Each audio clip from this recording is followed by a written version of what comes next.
ಕೆಆರ್ಎಸ್ನಿಂದ ತಮಿಳುನಾಡಿಗೆ ನೀರು ಬಿಡಬೇಕಾಗಿರೋ ಪರಿಸ್ಥಿತಿಯ ಹಿನ್ನೆಲೆಯಲ್ಲಿ ಮಂಡ್ಯದಲ್ಲಿ ಮಣ್ಣು ತಿಂದು ವಿಭಿನ್ನ ರೀತಿಯಲ್ಲಿ ಪ್ರತಿಭಟನೆ ನಡೆಸಲಾಗ್ತಾ ಇದೆ. ವಿಶ್ವೇಶ್ವರಯ್ಯ ಪ್ರತಿಮೆ ಎದುರು ಬಿಜೆಪಿ ಪ್ರೊಟೆಸ್ಟ್ ನಡೆಸ್ತಾ ಇದೆ. ಪ್ರತಿಭಟನೆ ವೇಳೆ ಶಿವಕುಮಾರ್ ಆರಾಧ್ಯ ಅನ್ನುವಂಥ ವ್ಯಕ್ತಿ ಕಾರ್ಯಕರ್ತ ಇವರು ಮಣ್ಣು ತಿಂದಿದ್ದಾರೆ. ತಮಿಳುನಾಡು ರೈತರಿಗೆ ನೀರು, ನಮ್ಮ ರೈತರಿಗೆ ಮಣ್ಣು ನೀಡಿದ್ದಾರೆ, ರಾಜ್ಯ ಸರ್ಕಾರ ಮಣ್ಣು ಭಾಗ್ಯ ನೀಡಿದೆ ಅಂತ ಕಿಡಿಕಿಡಿಯಾಗಿದ್ದಾರೆ.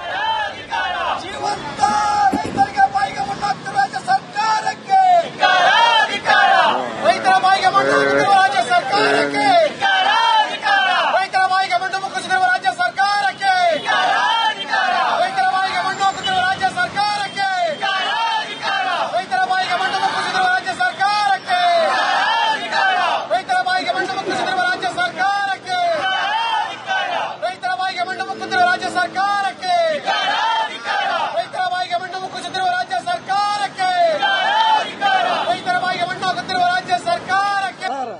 ಏನು ಸುಪ್ರೀಂ ಕೋರ್ಟ್ನಲ್ಲಿ ಸರಿಯಾದ ರೀತಿ ವಾದ ಮಾಡದೇ ಸೋತಿರುವಂತ ರಾಜ್ಯ ಸರ್ಕಾರಕ್ಕೆ ಮೊದಲನೇದಾಗಿ ಧಿಕ್ಕಾರವನ್ನು ಕೂಗ್ತಾ ಇದ್ದೀವಿ.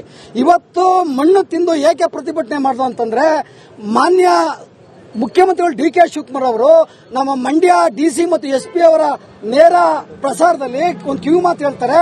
ಮಂಡ್ಯದಲ್ಲಿ ಬೂಟಾಟಿಕೆಗೆ ಕೆಲವರು ಮೀಡಿಯಾಗೆ ಬರೋಕ್ಕೆ, ಪೇಪರ್ ಬರೋಕ್ಕೆ ಹೋರಾಟ ಮಾಡ್ತಾರೆ ಅಂತ ಹೇಳ್ತಾರೆ. ಸ್ವಾಮಿ, ಈ ರಾಜ್ಯದ ಮುಖ್ಯಮಂತ್ರಿಗಳೇ, ಇವತ್ತು ನಾವು ಮಂಡ್ಯ ಜಿಲ್ಲೆಯನ್ನು ಅಷ್ಟು ಸರಳವಾಗಿ ಪರಿಗಣಿಸಬೇಡಿ, ಹೋರಾಟಗಾರನ ಸರಳವಾಗಿ ಪರಿಗಣಿಸಬೇಡಿ.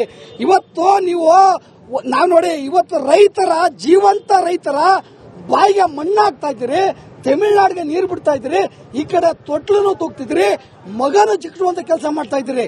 ಅದಕ್ಕೋಸ್ಕರ ಇವತ್ತು ಮಂಡ್ಯದಲ್ಲಿ ಏನು ಡಿ.ಕೆ. ಶಿವಕುಮಾರ್ ಹೇಳಿದ್ರು, ಬೂಟಾಟಿಗೆಲ್ಲ